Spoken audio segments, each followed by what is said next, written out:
Let's talk about IBM. International Business Machines, a titan of tech, a classic blue-chip stock.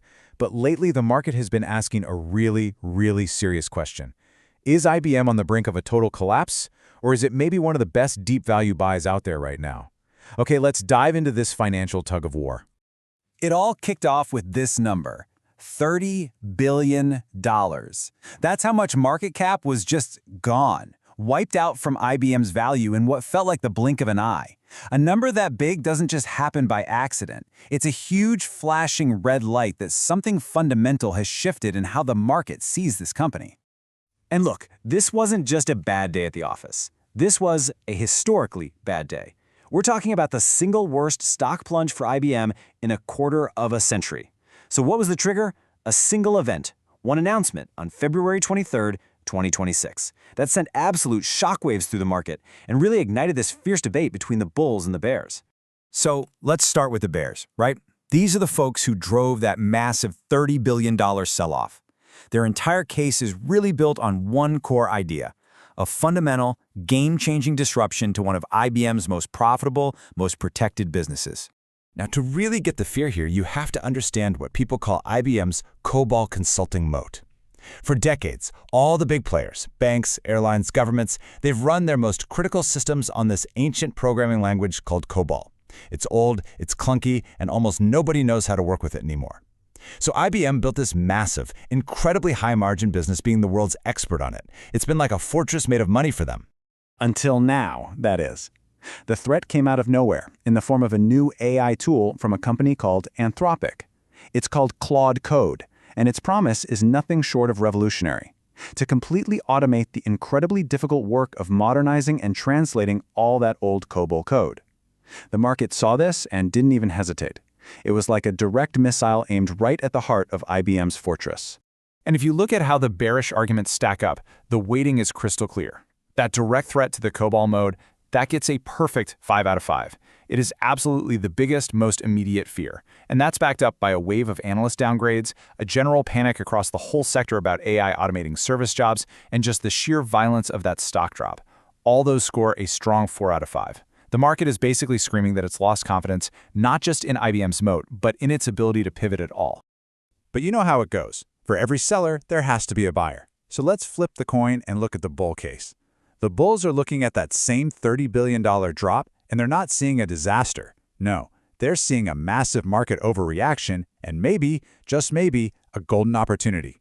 And their thesis is pretty compelling too. They're arguing the stock is just deeply oversold. That gets a 4 out of 5, saying the market basically priced in a 2026 catastrophe for something that probably won't be a real threat until 2028 or even later. They see a company that's being valued as if it will never grow again, even though it's already adapting to AI and making this really brilliant long-term play on talent. And they'll also tell you that institutional inertia, the sheer difficulty of ripping out these core systems, means that COBOL Moat isn't just going to vanish in a puff of smoke. And this is a really crucial point for the bulls. It's all about IBM's response. While the market was freaking out about AI replacing jobs, IBM made a move that suggests a completely different way of thinking. This isn't about firing people. It's about augmenting them and rebuilding the workforce from the ground up for an AI-powered future. And their playbook here is pretty fascinating. First, they're tripling the number of junior hires they bring in, a super aggressive expansion of new blood. Second, they're rewriting those job descriptions from scratch so that they are augmented by AI from day one, not threatened by it. And this all feeds into the third and most important step, building a massive talent pipeline internally.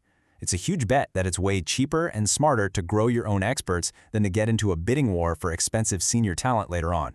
So, there you have it. Two powerful, completely conflicting stories. One is about a catastrophic disruption, the other is about a deeply undervalued opportunity. How in the world do you weigh them against each other? Well, when we put them side by side like this, the picture gets a lot clearer. On valuation, you see the clash. Bulls are screaming oversold, while the bears point to that powerfully negative sentiment. On AI strategy, the bear case is at its absolute strongest. That direct COBOL disruption scoring a 5 is a killer argument. The bulls counter with a strong story on adaptation. And then on growth, the bulls' long-term talent strategy is matched almost perfectly by the bears' very real concerns over analyst downgrades. So what's the final verdict? When you average out the scores of all these arguments, the bears have a tiny, tiny edge, 3.7 to 3.6.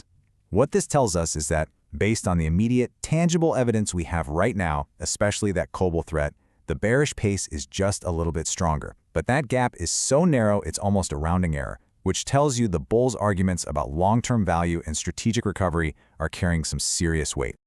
You know, at the end of the day, this isn't just about a stock price going up or down. This is about a true legacy company standing at a critical crossroads in the age of AI. This quote from the analysis really just sums it up perfectly. The bears are winning today's argument based on the hard evidence of disruption. The bulls are winning the argument about tomorrow, about the potential for a massive recovery. The entire debate, the entire future valuation of this company really hinges on that one single COBOL event and what it truly means for IBM's future. Which really leaves us with this final massive question. For decades, IBM's legacy was its greatest strength, right? A fortress that printed money. But now, in the face of this disruptive AI, has that same fortress become a prison? Something that's preventing it from adapting quickly enough? The answer to that question will determine whether that $30 billion loss was the beginning of the end or the buying opportunity of a decade.